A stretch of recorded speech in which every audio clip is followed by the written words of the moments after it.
Hi friends, സൗദാഗീഷ് വ്ളോഗിലേക്ക് എല്ലാവർക്കും സ്വാഗതം.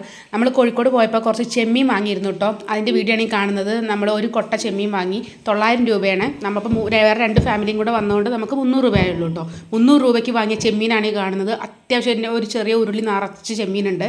അപ്പോൾ നമ്മൾ രാവിലെ തന്നെ അത് നന്നാക്കി കറി വെക്കാനുള്ള പരിപാടിയാണ്.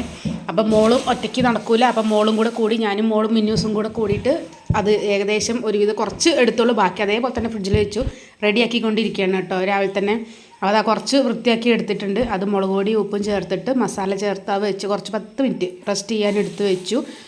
അപ്പോഴേക്കും ഉള്ള സമയത്ത് വേഗം ഉള്ളി വെളുത്തുള്ളിയൊക്കെ ഞാൻ പൊളിച്ച് വെച്ചു കേട്ടോ. കുറച്ച് ചൂടായ പാനിലേക്ക് വെളിച്ചെണ്ണ ഒഴിച്ചിട്ട് നമുക്കത് വറുത്ത് കോരിയെടുക്കാം. ഇത് വാങ്ങുമ്പോൾ ഇപ്പോൾ അവിടെ വേറെ മീനൊക്കെ ഉണ്ടായിരുന്നോ? പിന്നെ അവിടെ നല്ല അടിപൊളി മത്തി ഉണ്ടായിരുന്നു. വലിയ അയലേൻ്റെ അത്ര വലിപ്പമുള്ള മത്തി ഉണ്ടായിരുന്നു. പക്ഷേ നമ്മളത് വാങ്ങാൻ നോക്കി. അപ്പോൾ 1500 രൂപയുടെ ഒരു കൊട്ടയ്ക്ക് അവർ പറയുന്നത്. കുറച്ചൊന്നും ആയിട്ട് ഇപ്പോൾ 1 കിലോ 2 കിലോ ഇട്ടെന്ന് അവർ കൊടുക്കില്ല, ഒരു കൊട്ടയാക്കി. അപ്പം 2-3 ഫാമിലീസ് ഉണ്ടെങ്കിൽ സുഖമാണ്, അത് ഒന്നിച്ച് വാങ്ങിയാൽ മതി. പക്ഷേ 1500 രൂപയൊക്കെയാണ് പറയുന്നത്. ഇവിടെ നമ്മൾ സാധാ മാർക്കറ്റിൽ നിന്ന് വാങ്ങുന്നതിനേക്കാട്ടിൽ എത്ര ലാഭമാണ്. പക്ഷേ നമുക്ക് ഒന്നിച്ചത് വാങ്ങിയാൽ കൂടുതലാവും ചെയ്യും. നമ്മളെ കൊണ്ട് അത് കഴിക്കാനും കഴിയില്ല, അത്ര കൂടുതലൊന്നും. അപ്പോൾ ഗൈസ്, ഇതിൻ്റെ പേരെന്തെന്നറിയോ? ചെമ്മീൻ പൊട്ടിത്തെറിച്ചത്. ചിക്കൻ പൊട്ടിത്തെറിച്ചതൊക്കെ കേട്ടിട്ടുണ്ടെങ്കിലും ഇതൊരു വെറൈറ്റി ആവട്ടെ. ഇത് ഞാനുണ്ടാക്കിയ പേരാട്ടോ, നിങ്ങൾ ആരും കളിയാക്കരുത്. അപ്പോൾ ഈ ചട്ടി കിട്ടപ്പോൾ തന്നെ അത് പൊട്ടിത്തെറിക്കുന്നുണ്ടല്ലേ, അപ്പോൾ ഇനി തലയിൽ ഓടിയൊരു നെയിമാണ് ചെമ്മീൻ പൊട്ടിത്തെറിച്ചത്. അപ്പോൾ നിങ്ങൾ എന്തായാലും ട്രൈ ചെയ്യണം. അടിപൊളി ടേസ്റ്റാണ് കേട്ടോ. അപ്പോൾ എന്തായാലും ഒന്ന് ട്രൈ ചെയ്ത് നോക്കണം കേട്ടോ. അത് മൂത്തിട്ടുണ്ട്. നമുക്കത് ഒരു വേറൊരു പ്ലേറ്റിലോട്ട് വറുത്ത് കോരിയെടുക്കാം കേട്ടോ. അത് വീഴുമ്പോഴേക്കും എടുക്കാനായിട്ട് ഒരാൾ ഇപ്പുറത്ത് നിൽക്കുന്നുണ്ട്. അത് മാക്സിമം അവരിൽ നിന്ന് രക്ഷിച്ചെടുക്കാനാണ് എൻ്റെ ശ്രമം. അല്ല ഗൈസ്, നിങ്ങളുടെ വീട്ടിൽ ഇങ്ങനത്തെ എന്തെങ്കിലും ഒരു സാധനങ്ങൾ വറുത്ത് വെച്ചാൽ ചെറിയ കുട്ടികളൊക്കെ ഒന്ന് എടുക്കൂലേ? സർവ്വസാധാരണ അല്ലേ? അത് വറുത്ത് കോരിട്ട് അപ്പോൾ നമുക്ക് 4-5 ഉണക്കമുളക്, 5 ചെറിയുള്ളി, വെളുത്തുള്ളി, ഇഞ്ചിയൊക്കെ കൂടി നമുക്ക് ചതയ്ക്കാൻ വേണ്ടി എടുക്കാം കേട്ടോ. 2 വലിയുള്ളി നമ്മൾ അരിഞ്ഞ് വെച്ചിട്ടുണ്ട് നേരത്തെ തന്നെ, അതും എടുത്ത് വയ്ക്കുക. അപ്പോൾ നമ്മൾ വറുത്ത് കോരി ബാക്കി എണ്ണയിൽ തന്നെ നമുക്ക് ഈ വലിയ ഉള്ളി അരിഞ്ഞതിട്ടിട്ട് മൂപ്പിച്ചെടുക്കാം.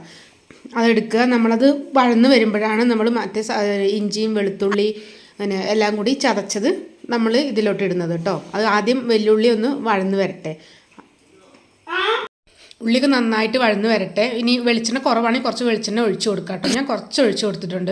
പിന്നെ അതിലേക്ക് നമ്മൾ ഈ ചതച്ച് വെച്ച ഇഞ്ചി, വെളുത്തുള്ളി, പിന്നെ ഉണക്കമുളക് എല്ലാം കൂടി അതിലോട്ട് ഇട്ടിട്ട് നന്നായിട്ട് ഇളക്കുക. അത് നന്നായിട്ട് മൂത്ത് വരട്ടെ കേട്ടോ. അത് മൂത്ത് വന്ന ശേഷം നമുക്ക് കുറച്ച് മല്ലിപ്പൊടി, കാശ്മീരി മുളക് പൊടി, മഞ്ഞൾപ്പൊടി അതൊക്കെ ഇടാം. കുരുമുളക് പൊടി വേണ്ടവർക്ക് ഇടാം, എൻ്റെ കയ്യിൽ ഇല്ലായിരുന്നു, അതുകൊണ്ട് ഞാൻ ഇട്ടില്ല. പിന്നെ ചിക്കൻ മസാല ഞാൻ ഇട്ടു കേട്ടോ. ചിക്കൻ മസാല ഇട്ടാൽ ഒരു വേറെ ടേസ്റ്റ് വരും. അത് ഇഷ്ടമുള്ളവർക്ക് ഇടാം, ചിലർക്ക് ഇതിലേക്ക് ഇടാൻ ഇഷ്ടം ഉണ്ടാവില്ല. ഇല്ലാത്തൊരു ഞാൻ ഇട്ടു. എന്തായാലും നല്ല ടേസ്റ്റാണ്. അതിനുശേഷം അത് നന്നായിട്ട് മൂത്ത് വന്നതിന് ശേഷം നമുക്ക് വറുത്ത് വെച്ച ചെമ്മീൻ അതിലോട്ട് ഇടണം.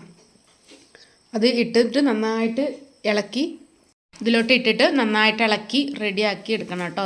നല്ലോണം ഒന്നും കൂടി ഒന്ന് ചൂടാക്കി, വല്ലാതെ ഒന്നും ഡ്രൈ ആവണ്ട. ഇത് ഒന്ന് മിക്സ് ചെയ്യണവരെ എല്ലായിടത്തും ആവുന്നത് വരെ ഒന്ന് ഇളക്കി എടുത്ത് നല്ല ടേസ്റ്റാണ് കേട്ടോ. നിങ്ങൾ എന്തായാലും ട്രൈ ചെയ്യണേ. എൻ്റെ ഫ്രണ്ട്സിനൊക്കെ സ്കൂളിൽ കൊണ്ടപ്പോൾ ഇഷ്ടമായി. അപ്പോൾ എന്താ ട്രൈ ചെയ്യണം. Like, share and subscribe.